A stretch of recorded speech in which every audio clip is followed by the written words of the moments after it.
I hate to be the one to say this, but the reason that the cost of living is so high, and the reason that regular household items and groceries continue to increase, is because we don't know how to stop purchasing things. We don't know how to say no. We don't have self-control. Like, if I think about history and why in the history books people actually got like a little bit of change, it's because they had some sort of resistance, some sort of self-control. We literally buy Amazon, TikTok, freaking Target, Fashion Nova, Shein, whatever the case may be. All of these stores always gets orders just coming in and out. At what point do we say no? At what point do we fight back?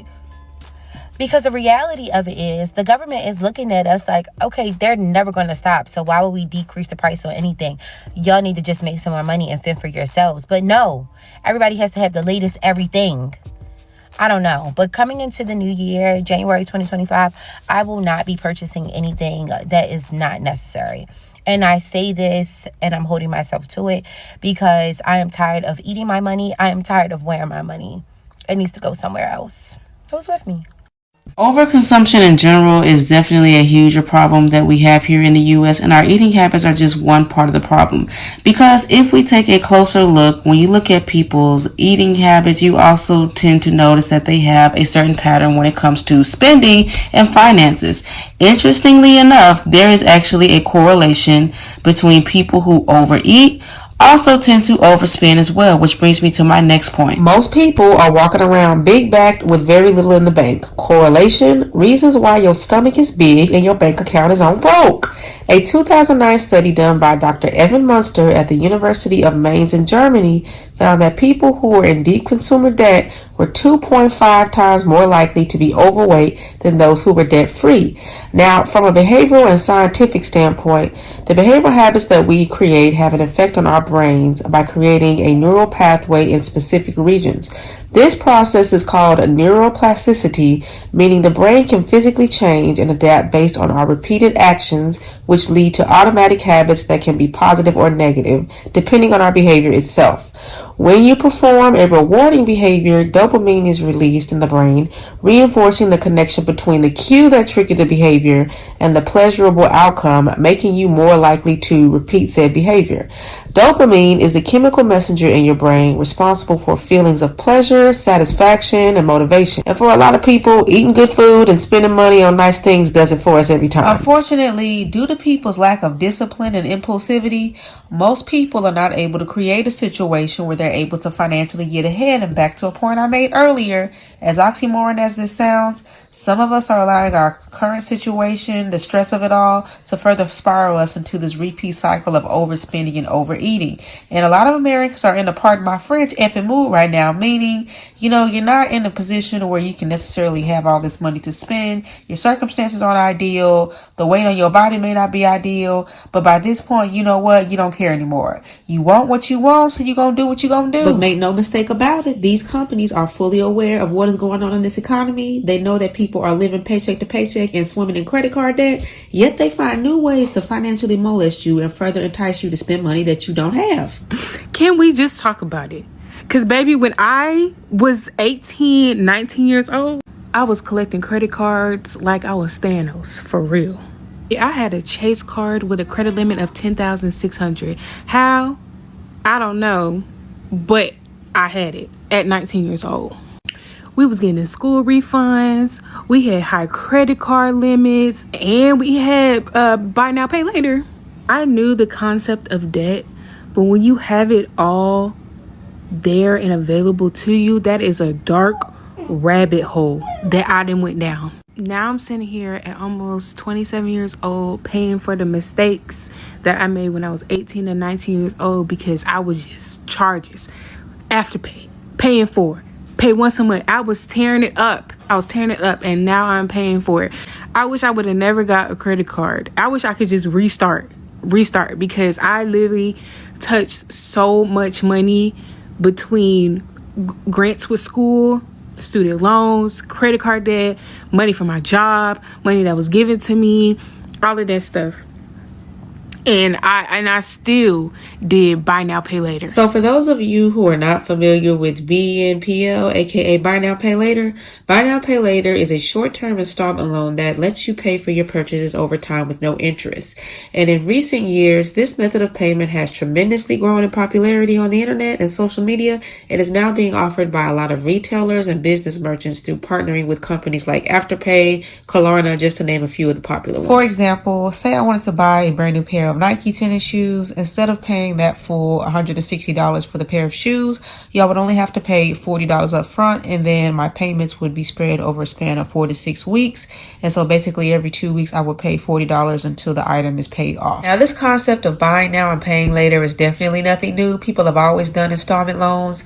We have things like in-store financing, lease to own, or even back in the day, we had layaway where you buy up all your stuff that you wanted, pay a little bit at a time on payday, and then it'd be paid off. But I think the reason why the buy now pay laters are becoming more and more popular is because, one, it appeals to those who maybe don't have much of a credit history. Typically with companies like Afterpay, there's no credit check, and as long as you make consistent on-time payments, the payments are interest free. Naturally too, people like to hear smaller numbers. I mean, that's sales psychology 101. If I'm selling you a subscription and you got to pay $25, but I break it down by the week, it's $25 today, sir, but you're only paying $3.57 a week. You have a way of making the consumer feel stupid for not wanting to buy because it's so darn cheap. Then also people look at flexibility, especially if I'm a broke college student and I'm on a budget and I'm still trying to be cute. Of course I'm gonna pay only $25 down for that $100 dress, and I can still have that money in my bank account. Oh yes. As someone who makes a lot of personal finance content, it's only right that I expose myself with what my worst financial habit is. It used to be taking Ubers. Remember the year we spent 5 figures on Ubers? That's done now. Now it's the buy now pay laters, Klarna, Afterpay. I use those even though there's no need to. Like, I'm about to buy something, the money is in the account, but as soon as I see Klarna as an option, I'm like, oh, let's do that. It's so unnecessary. It's so unnecessary. But for some reason, my mind processes the purchase way better when it's like they'll take it in like 3 installments instead of all at once. My bank account feels better. I need to stop that though. No, because yesterday I was at Bloomingdale's buying my birthday shoes, right? As I'm about to pay, I never even thought about this. I see on the little machine, it says Klarna, Afterpay, and then something else. And I'm like, whoa, you guys do Klarna? Like, in person too, girl? Calm down. Because it can snowball into something else. That's why it's a bad habit. Because it can literally snowball into something else. So that's how some people literally end up in credit card debt by just Klarna and it's not necessary if you have the money there already. Now, I'm not saying you shouldn't use these apps at all. I mean, I myself have used Klarna, Afterpay, and at one time I had a pretty high spending limit. But just like the lady in that video, I kind of just found myself using them because it got very addictive for me, even when I didn't really need to, when I had the money. And I also know myself, so I decided to just delete the app altogether before I ended up getting caught up. It's one thing if you are someone who is financially responsible, you budget for the month right, you're disciplined enough in your spending, but the reality is most people aren't. A survey done in 2024 via lendingtree.com looked at 889 people who used BNPL. The survey showed that while BNPL users use these loans for a wide variety of purchases such as groceries, technology items, home decor, etc., majority of the money was spent on clothing, shoes, purses, wallets, scarves, and jewelry. A whopping 40% of BNPL users also showed to be late on at least one of their installment loan payments, and amongst women, Latinos, and blacks, BNPL usage was disproportionately higher. Which doesn't really come as a surprise because we know things like installment lending services are more heavily offered to minorities, especially in lower income areas. I mean, for every liquor store you will also find a payday loan store somewhere. I mean, it's becoming very much predatory, and the buy now pay laters are starting to feel the same way. I mean, just like old girl said earlier, for the longest time, Klarna, Afterpay, it was strictly online. But now I see that they have crept their way into to, mainstream department stores. And just like I was at the grocery store the other day, they asked me, hey, you want to afterpay your groceries? I'm like, no, I'm good. But I can only imagine somebody who is scraping to have enough to put food on the table, and say they pick the buy now, pay later as an option. Well, now not only do you have to budget for next week's or next month's groceries, but now you got to pay that off too. It's a never-ending cycle of vicious debt. Afterpay is getting out of hand. Once I pay off this little purchase, I am deleting the whole entire app. You can pay monthly now on anything that's over $400. And Expedia is on the list now. So you could do $1,000 vacation and pay for it $100 a month. And I think it doesn't have any interest. Yeah, it's no interest. You know how dangerous that is? I'm happy I'm not, the let's go travel at random type. But I know people who are. I know people who will book a flight for tomorrow today. And now they don't have to pay it all in one day. They can choose it for 12 months. I mean, I think this is going to be good if you're in a situation where you have to go see family. But you know how many people are going to abuse that? Y'all, don't get into any more debt than you need to. These debt collectors, they have no soul. And everything is higher than giraffe hoo-ha. I said this in another video and y'all were laughing at me. You about to be able to buy a house on Klarna. You about to be able to pay rent on Afterpay. I just feel it. Over the past 4 to 5 years, I really have tried to change my mindset because, I'm still waiting for the wealth transfer. Come quickly, Lord. We have this thing called social media, and a lot of the things that we see, consume on a regular basis makes us want to buy, spend. Prior to social media, traditional commercial advertisement held the most influence on consumer spending, i.e., back in the day, we were all used to seeing our favorite celebrity, on a series of commercial ads on a television, working our favorite brands. And now, fast forward, we are now in the era of the influencer. Mass media, and now more so social media, has completely changed the way we buy and consume on the regular. People are now more likely to buy products endorsed by influencers on these apps, that they follow, even if they don't have a strong interest or connection to what they're necessarily selling. Which this constant overexposure of looking at what everyone else is doing or buying has created this unrealistic expectation of living, leaving a lot of people to feel like they got to keep up with the latest and greatest. And then you see all these influencers with these perfectly aesthetic looking backgrounds, with everything organized and color coordinated, with all these different compartments that they use, telling you about their must-haves that you need to go out and try and buy. Something else people need to realize is more than likely most of these influencers are not coming out of pocket going out and buying all this stuff. Most of the stuff they're telling you to go out and buy are being sent by PR packages from different companies, or they have sponsorship deals, in exchange for selling so many items. Now, I'm definitely not trying to knock the hustle, because it's every man for himself, and a lot of these people are trying to make money and monetize any way they can to pay them bills.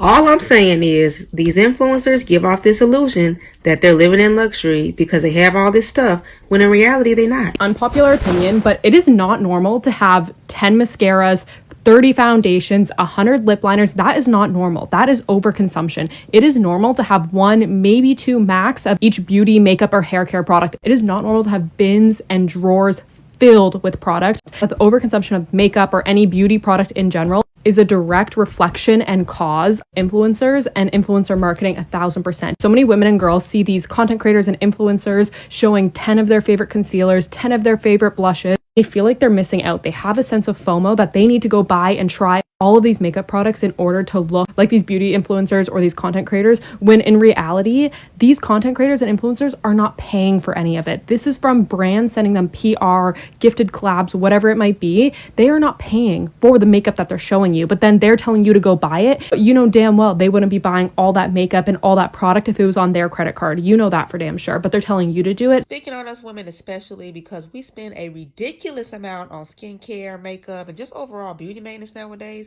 And I'm speaking to my own self, because a couple of years ago, when COVID was around, everybody was still masked up, and I was getting ready to wear a mask and a makeup every single day. But all the skincare, all the makeup and stuff was going on sale. I kid you not, I have about $800 worth of Fenty Beauty just sitting under my bed. Not that I didn't use it here or there, but I just pretty much evidently wasted my money. And I know us women, we like to keep our makeup for a long time, and some of us are still using foundation, eye palettes from all the way back in high school, but that stuff is not good for your skin. It becomes toxic after a certain amount of time. You know what else too? The last time I was in Sephora, I had an epiphany. It hit me. all this stuff is a waste of money. Because let's be real, I know that we do these things because it's a part of being a girl and it is fun to play in makeup, dress up, what have you. But men, especially, they're not going to tell the difference between this shade of red versus the next. And there are different, wide range varieties of quality when it comes to your glosses, your mattes. Like, I get that whole thing, but you only need so many colors. And 9 times out of 10, a man is not going to give you props on the shade of red that he sees on your lips. He might just say, hey, babe, that's a nice color, red, and keep it pushing. And, sometimes women may or may not be able to tell the difference, but it's slim to none. So don't stretch yourself out. Don't go broke trying to buy what you can't afford.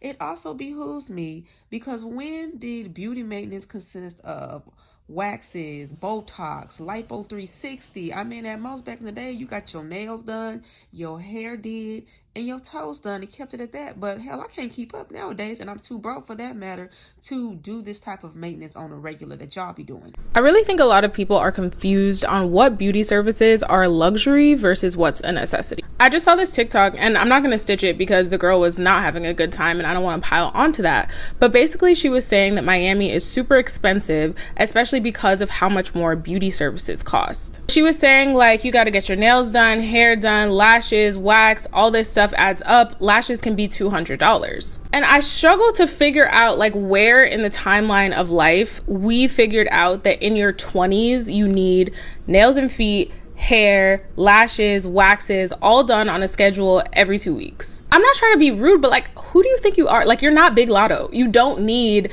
everything done that much. And then people will talk about how the cost of living is so expensive, and it is, but you're spending like $1,000 on beauty maintenance a month. One thing about me, my hair will stay done, but everything else is really a nice to have. I've been wearing press-on nails for over 4 years now, and people have always thought that I get my nails done. I have done the DIY lashes, but I have never paid no $200 to get my lashes done. I think if you're feeling like things are too expensive, which they are, a helpful step would be to like audit all of the services that you're getting and ask yourself, like, do I really need this? Does this really make a difference to me? Or is this just a nice to have? Because the nice to haves will keep you from what you need to have, which is a saving. Part of being a good steward is learning how to manage the finances that God has already given you. Learning to distinguish between the nice to haves versus the necessities. Because like that young lady said, it's usually the nice to haves that keeps people in this repetitive cycle of being broke. And look, there's nothing wrong with desiring more, a nicer house, a better car, not having to live in lack, which God does not desire any of us to be in poverty here on earth. But he does give us finances to steward and fund the kingdom of God. And so if he were to look into your history, how have you managed your finances in the past? Have you been stingy with them? Have you been financially irresponsible with it? These are things that he can take into consideration, because it's God's desire to give us all more, but he also knows who he can trust and who's going to be stingy with it. Verses 23, his master said to him, well done, good and faithful servant. You have been faithful in the little, and I will now make you ruler over much. If you found this video to be edifying, informational, please be sure to like the video, and I will see you guys in the next video. Bye-bye. Insufficient funds. You ain't got no money.